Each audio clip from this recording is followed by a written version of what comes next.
For the past 4 years, Netherlands has been my home. From moving here in the middle of a pandemic to starting my own business, living in a small town, and of course marrying my Dutch partner. I've had quite the journey, and I have many stories to share. Today I'm going to take you through what it's really like living in the Netherlands for the past 4 years. And yes, this win is just another typical day in the Netherlands. Look at the water going crazy. So let me give you a brief story of how I ended up here. So I am originally from India, and when I was 21 or 22, I moved to Australia for my master's degree. And there I met my now wife, I met my girlfriend Mira, and surprisingly she's from the Netherlands. And the funny part is when I was applying for my master's degree, I was applying also in Europe, Australia, also I was looking in some options in US, and then I got into a university called TU Delft in Netherlands, and I was like, oh nah, it's too cold there, so I wouldn't go. Maybe let's go to Australia, it's nice and warm, there's nice beaches. And who would have thought that I would fall in love with a Dutch girl and then I would move eventually to the beauty, the wind. I think it is getting a bit too crazy, so maybe I'll show you around, and I'll maybe find a nice place where I can hide. The Dutch weather is very, very unpredictable, and after 4 years it doesn't even surprise me anymore. It looks like there's some dark cloud coming again. I've experienced it all, being caught in a snowstorm, a thunderstorm,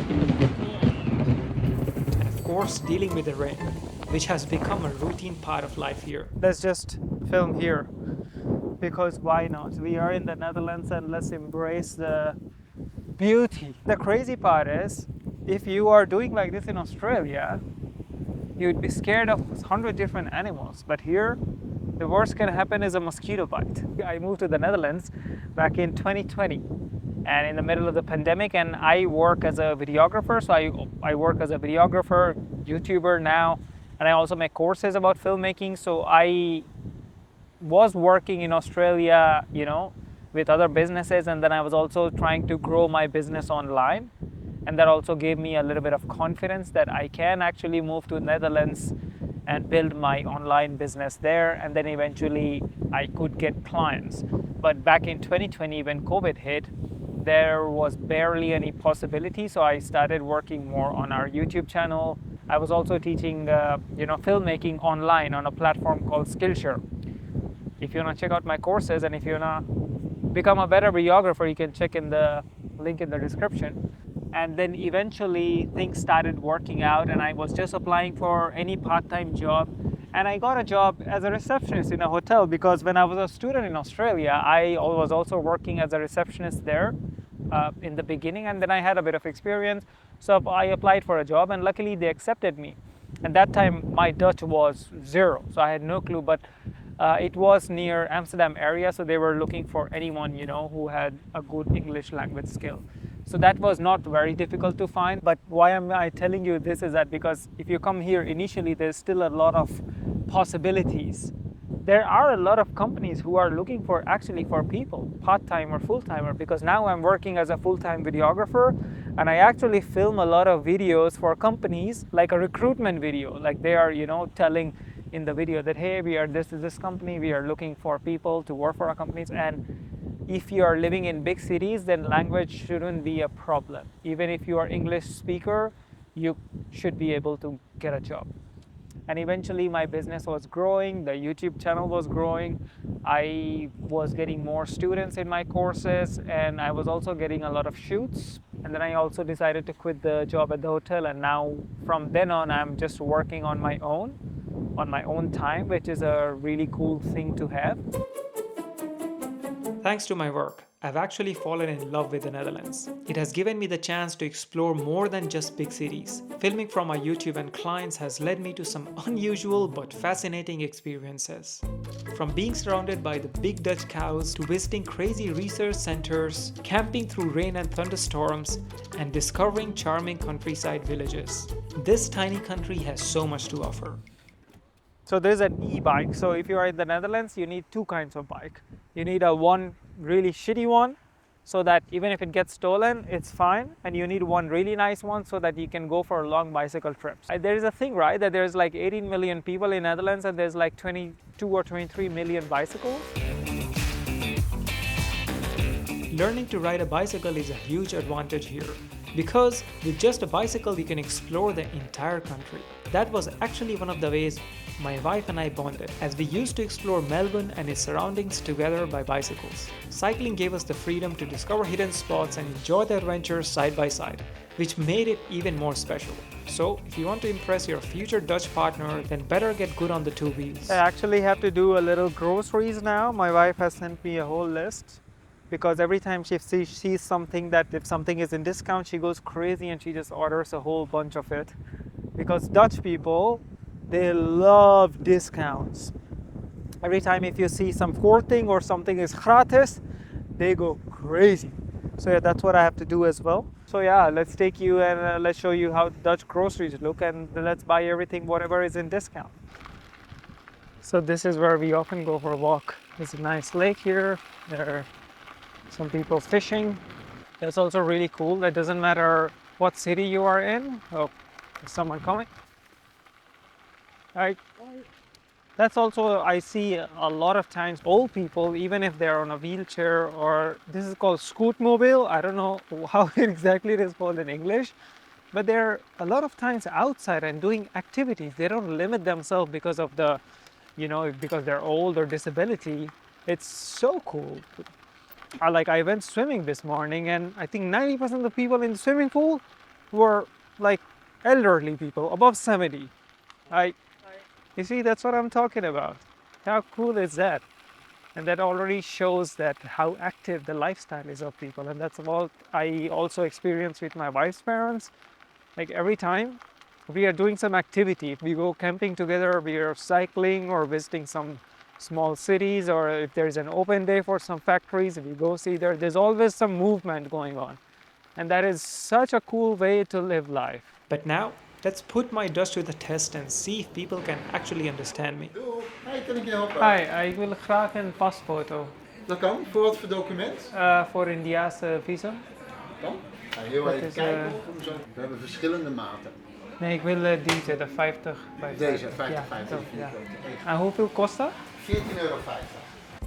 Neutrale blik. I'm not sure if that sounds very impressive. Welke zou je willen? Oh, dan is hetzelfde. Ja, doe maar deze. Doen we dat. Ja. But my Dutch learning journey has been quite an adventure.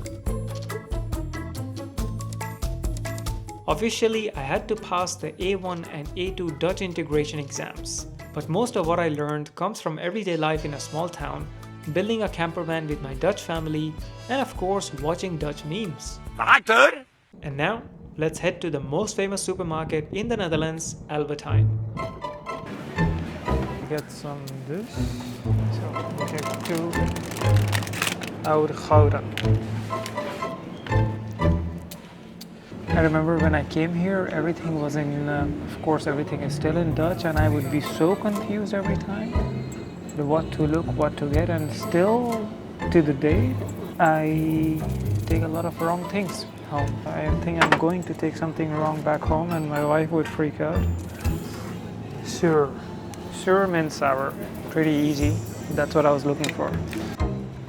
In my opinion, if you're planning to live in the Netherlands, even temporarily, learning some basic Dutch word is a must. It will make your life so much easier, especially when shopping at the supermarket. So here we are, done with the groceries, and now it's time to go home.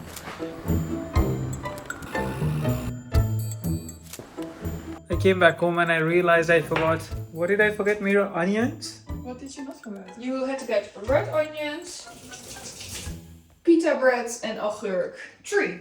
No, but in the beginning, when I would go to supermarket, I wouldn't understand also a lot of things. I would also bring a lot of wrong stuff. But no. It was like, okay, yeah, but I understood. But what I was so frustrated about, if he went for a discount and then he didn't understand the discount, it was like 1 plus 2 or 2 plus 1 for free, and then he just bought 2, and then the 1 for free he skipped because he didn't understand the discount. Yeah, that was so traumatizing. And if I didn't bring anything in discount, that would be the saddest day for me. Yeah. Now, let's talk about few downsides. What I thought in the beginning that they were downsides, and later on my perception changed, and now everything makes sense. In general, Dutch people are really known for their efficiency and straightforwardness. And it has started to make more sense. And now I actually really like it. And I have also kind of evolved myself in that direction because it just makes life so much easier. And now, like if I'm talking to someone and if they're not straightforward and they're just going around the bushes and talking to me, and then I'm like, man, just come to the point. And yeah. So I think the straightforwardness I really like, especially if you are working with other people or even with your partner. Like if you don't like something, she would tell you. And it's also okay to not agree with other people. And like I love it. It was also a bit surprising when I came here that Dutch people would always make appointments to meet.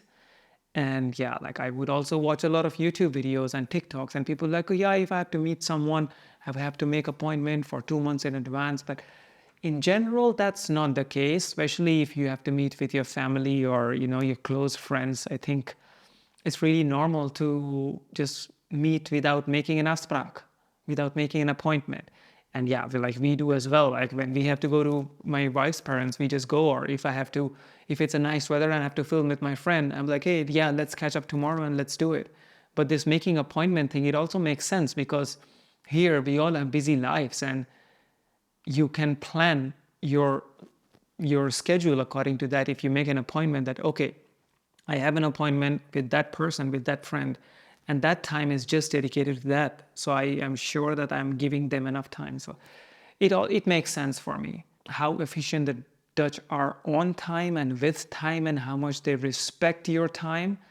That's really, really good. And now if I have to work with someone from different culture, if I see that they don't respect my time, that's also has become a bit of turnoff for me. So yeah, time is, I think, it's really important I think it should be important for everyone. I don't know why it is not like that all around the world. The whole world would be so efficient like the Dutchies. And of course, the Dutch food. So the Dutch food is also, I think, kind of efficient I was a bit shocked.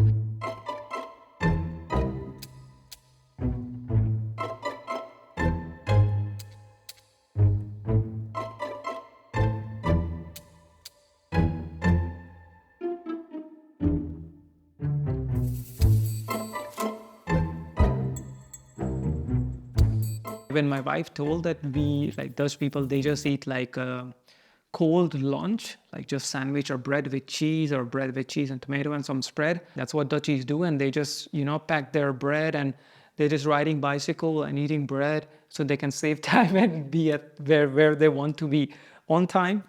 But yeah, one real downside is it is expensive. But I think it goes really hand in hand that in a lot of countries where the pay is good, the living expenses are more. But in a lot of countries, if the pay is not that good, you can also live for cheap. Here as well, it is the same. And Dutch people are really good in saving money. So even if you come here and you're a bit cheap, people would appreciate you.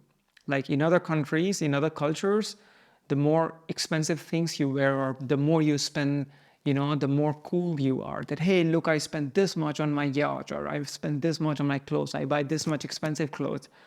But with Dutch people, they brag about how much discount they got. So you're like, oh, that's a nice t-shirt. Oh, yeah? You like it? I got it for discount, 15%. And the other person's like, 15%? That's not a good discount. If it's 50 or over, then it's a good discount. It's like every time, if Mira, I hope she doesn't listen, every time she buys something, her first impulse reaction would be, oh, it was on such a good discount, so that's why I buy it. So yeah, if you are cheap, Netherlands is your place. You would be appreciated, my friends. In general, the society here focuses a lot on happiness as well. Like every time if it's a nice weather, you see everyone outside enjoying with their friends, with their families. There are kids playing in the water. There are just people going camping. It is just so cool to just see that people find their own way of enjoyment and they are really doing it. But yeah, the one problem which lies, and I think a lot of foreigners would experience, is that it's not that easy to integrate in a Dutch society unless you don't really speak fluent Dutch. And as I said before, that if my wife was not Dutch, it would be twice as hard for me to integrate in the society. But I am assuming that if you're coming here, you're not going to live in Lelystad or more remote areas. you would be living in cities, and in a lot of cities there are a lot of expats, a lot of foreigners. So yeah, there is still a lot of room to make friends. When I actually moved here, I couldn't really see myself living here for for long term. Me and my wife would always say that, yeah, maybe later we build a small house in the mountains or so. But now the more I spend time in the Dutch society in Netherlands, the more I see myself living here, the more I see my kids growing up here, the more I see myself getting old here, riding the scootmobile in the park or go to swimming every weekend. Yeah, it's crazy. There's like 95% of old people in the swimming pool. If you know the reason, please let me know that why was there barely any young person in the swimming pool. That was it for the video, and if you enjoyed it, give a like, and if you have any questions, you can reach out to us on Instagram or leave them down in the comments. And we'll see you in the next one.